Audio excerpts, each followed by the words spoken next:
deep inside some neighborhoods, folks are beginning to pick up the pieces. News 5's Isani Caetano reports. The blanket squalor of Ghost Town, a tight-knit neighborhood that is all but forgotten, is hard hit by the sudden deluge that washed over Belize City this past weekend. As if the pre-existent conditions weren't already testing, the endless downpour has left in its wake significant damage. Virtually everything has been further destroyed by water. The yard full, the house full, because the roof they leak real bad. So it's bad for me, very bad. So much so that, like other residents in this warren of makeshift houses that is Mayflower Street, Glennis Wright has had to set tubs inside her bedroom to catch the dripping water. The ceiling above is sodden in several places. I get 2 tubs of water, out of my ceiling. And I had to fight for back there myself to empty it and set it back, And it's hard, really hard. Beneath the elevated structure, the wooden flooring is also rotting. While it may not have been the result of the incessant rains, the saturated floorboards now risk collapsing altogether. Elsewhere, water has settled in a narrow passage. It is a challenge to negotiate the ankle-high muck leading to the rear of the alley. Once there, we enter the home of an elderly couple.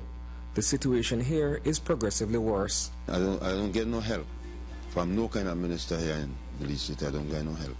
I only fight hard to patch up the top of my house for make the rain not catch me. I tried the other day. I got and put some plastic to the top, and it's still rain, and I still get wet with my Kamala wife, How are you able to make it through the weekend, seeing as though with all the heavy rain and the leakage into your property, how are you able to make it through this weekend? Well, I make it very good because the part the rain, I just shift myself in our corner and sleep good. I sleep good when I shift myself in our corner. I sleep like one animal, Outside the residence is litter, loads of it. The filth that separates the houses is indescribable. Among the heap of discarded plastics and other debris is a flock of ducks.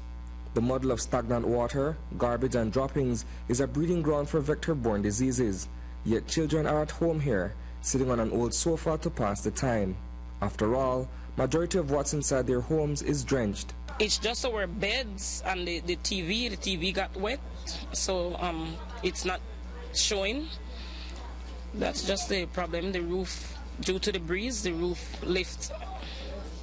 Now, on Saturday night when all this rain was pouring down, how were you able to manage in terms of all the water and the wind and everything? Okay, I will start from Friday. I experienced the wind and the rain on Friday, so I said, you know what? It's best for me to go over to my friend's house, and I went all the way in Los Lagos to shelter from the weather. And when I came back this morning, then this is what I found.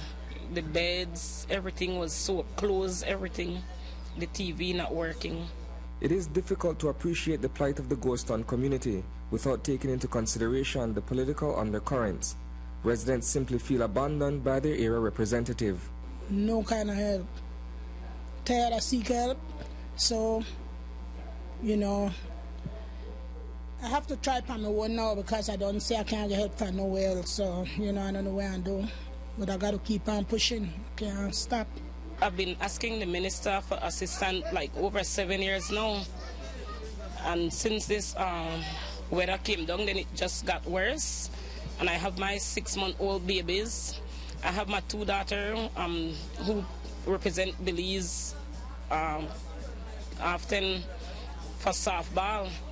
And we really need some assistance. Everybody in this area needs some assistance, especially when it comes to improve their housing, living, right?